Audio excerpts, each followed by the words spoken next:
नमस्कार। मैं कुणाल किशोर, आप देख रहे हैं सच दस्तक। मेरे साथ बात करने के लिए निषाद सेना के राष्ट्रीय अध्यक्ष शहाबानंद निषाद जी हैं। निषाद जी, बताइए, जीतन राम मांझी जी नीतीश कुमार को छोड़कर चले गए, यानी महागठबंधन छोड़कर चले गए। इससे महागठबंधन पर क्या असर पड़ेगा? जीतन राम मांझी मौसमी लीडर हैं। उनके छोड़ के जाने से आने से कोई फर्क नहीं पड़ता है महागठबंधन पे, क्योंकि जीतन राम मांझी का जो पृष्ठभूमि है वह परिवारवाद की पार्टी है। वो हम जो पार्टी बनाए हैं वो सिर्फ हम हैं, बाकी और कोई नहीं है उनके लिए। उसके पार्टी का नाम ही है हम। तो हम का अर्थ क्या होता है? हम मानी घमंड से वो उन्होंने नाम रखा है हम। अब आप सोच सकते हैं, जिनका जन्म ही हुआ भारतीय राष्ट्रीय कांग्रेस से 1980 में, उन्होंने पहली बार विधायक बना। ये 8 बार दल बदले हैं। 2 बार तो कांग्रेस से जीते, उसके बाद में 1990 में राष्ट्रीय जनता दल से जीते, फिर मंत्री भी रहे, और उसके बाद में फिर ये राष्ट्रीय जनता दल, जब 2 टुकड़े हुआ जनता दल, तो फिर राष्ट्रीय जनता दल में आए, और फिर 1990 से 96 तक जो है वह लालू जी के साथ रहे। फिर उसके बाद में इन्होंने 1996 में नीतीश जी के साथ में समता पार्टी ज्वाइन किए, और फिर समता पार्टी से इन्होंने शुरुआत किया, लेकिन चुनाव नहीं जीत पाए। वो 2005 में फिर उन्होंने जनता दल यूनाइटेड बना समता पार्टी के बाद, तो उसके बाद में ये इन्होंने जनता दल यूनाइटेड में ज्वाइन किए, और नीतीश की कृपा से चुनाव जीत करके फिर चले गए। फिर उनको मंत्री भी बनाया गया।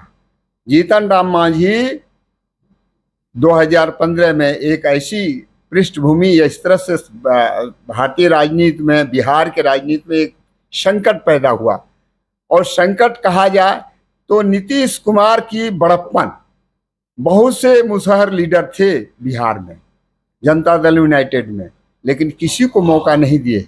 लेकिन नीतीश जी की बड़प्पन और नीतीश जी के खोज, उन्होंने एक सबसे गया गुजरा मुसहर समाज का लीडर के रूप में उन्होंने मुख्यमंत्री बना दिया। लेकिन मुख्यमंत्री बनते ही के साथ में इन्होंने भारतीय जनता पार्टी से गलबैया शुरू कर दिया, और भारतीय जनता पार्टी के बहकावे में आकर के, भूमिहार राजनीति के बहकावे में आकर के इन्होंने जो है पार्टी तोड़ने की कोशिश किया।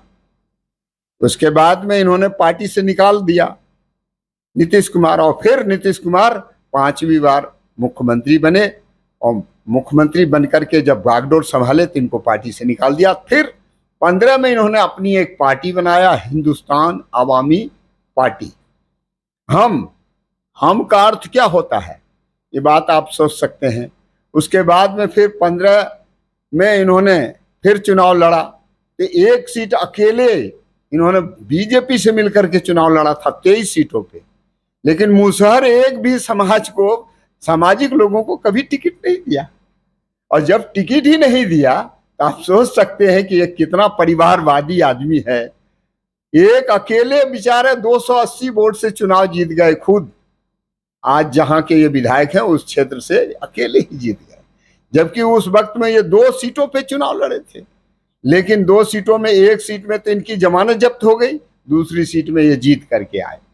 आप सोच सकते हैं कि ये भारतीय जनता पार्टी का चट्टू, खास करके भूमिहार राजनीति का चट्टू लीडर है ये। भूमिहार लोग इनको चलाता है।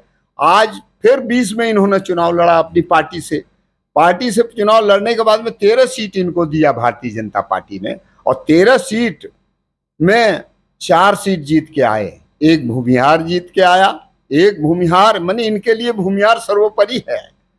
अनिल सिंह जो है भूमिहार जीत के आया है, इनके लिए भूमिहार सर्वोपरि है।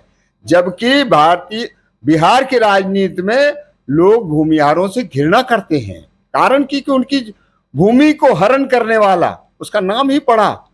चीर हरण सुने होंगे, सीता हरण सुने होंगे, लेकिन ये एक ऐसा कास्ट है भूमिहार जो भूमि को ही हरण कर लेता है। और उसके साथ में इन्होंने आप टिकट दिए, इन्होंने नीतीश झा को टिकट दिए, जगन्नाथ मिश्रा के बेटा को, लेकिन कोई नहीं जीत के आया। जनता ने ऐसी पटकनी दिया 2020 में कि 4 सीट में से एक समधनी को दिए, वो जीत के आई, एक समधिन के बेटा को दिए, वो जीत के आया, और इनका बेटा संतोष खुद ही हार गया, जमानत जब्त हो गई, और ये भी 280 वोट से जीत हासिल किए बड़ा मुश्किल से। और उसके बाद में 4 सीट जीतने के बाद में फिर भारतीय जनता पार्टी और नीतीश कुमार की आपस में फिर समझौता हुई। दशरथ मांझी को, बेटे को जदयू में लाकर नीतीश जी ने क्या संदेश देना चाहते हैं? बहुत बड़ा संदेश दिए हैं। नीतीश एक चमत्कारिक लीडर है बिहार का, और बिहार ही नहीं पूरे देश के राजनीतिक धुरी बनने के लिए जा रहे हैं। जिस वक्त में पूरी देश में कलम और कैमरा पे पाबंदी लगी थी, आम जनता के मुंह पे पाबंदी लगी थी, मोदी की आपातकाल, ये अघोषित आपातकाल चल रहा है। जो भी मोदी के खिलाफ में बोला वह सब ईडी, सीबीआई, जितने भी जो सरकारी तंत्र हैं उनका प्रयोग करके उनको क्रश किया जा रहा था। उस वक्त में नीतीश ने प्रतिज्ञा किया कि नहीं, ये अति का अंत होना चाहिए, और भारतीय जनता पार्टी के मोदी रथ को इनकलाब करके रोकने के लिए इनकलाब किया है। और उस स्थिति में ये गोटियां खेल रहे थे, ये राजनीतिक गोटियां खेल रहे थे। कौन? जीतन राम मांझी। ये एक बहाना था कि दशरथ मांझी के हम भारत रत्न के लिए हम जा रहे हैं। मोदी और गृह मंत्री अमित शाह, ये दोनों रंगा बिल्ला से मिलने के लिए, ये रंगा बिल्ला हैं, ये देश के ये प्रधानमंत्री रंगा बिल्ला आ गया है। और इन्हीं रंगा बिल्ला को सिर्फ बहाना था दशरथ मांझी का एक सहानुभूति लेना। दशरथ मांझी के नाम पे अपनी गोटियां सेट करने के लिए जाते थे कि हम किसी भी तरह से राजपाल हो जाऊं। और यही परिणाम हुआ। जब नीतीश को मालूम हुआ कि मेरे ही साथ में गद्दारी कर रहा है, तो नीतीश ने ऐसा झटका दिया है 11,000 वोल्ट का कि धड़ाशायी हो गया आज जीतन राम मांझी। लेकिन धक्का कहाँ शौक लगा? शौक दिल्ली वालों को लगा है। वो आज सोच रहा है, उनकी बोलती बंद हो गई।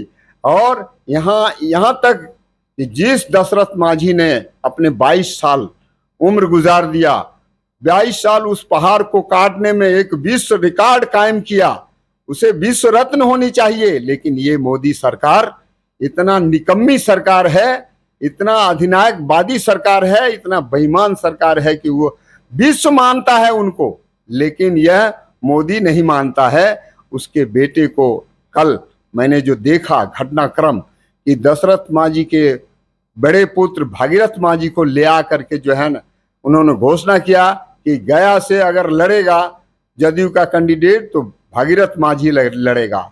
यह एक बहुत बड़ा दशरथ मांझी का सम्मान की बात है। हो सकता है 24 में ये मोदी रथ जब ब्रेक होगा, खत्म होगा, तो निश्चित है कि दशरथ मांझी को जो है वो सम्मान मिलेगा, भारत रत्न दिया जाएगा। और महागठबंधन की सरकार जब बनेगी तो निश्चित है कि दशरथ मांझी के माध्यम से जो है यह पूरे बिहार नहीं पूरे देश के दबे कुचले दलित शोषित पीड़ितों का एक सम्मान का बात होगी। और उनको सम्मान देने के लिए नीतीश कुमार ने एक संकेत दे दिया है।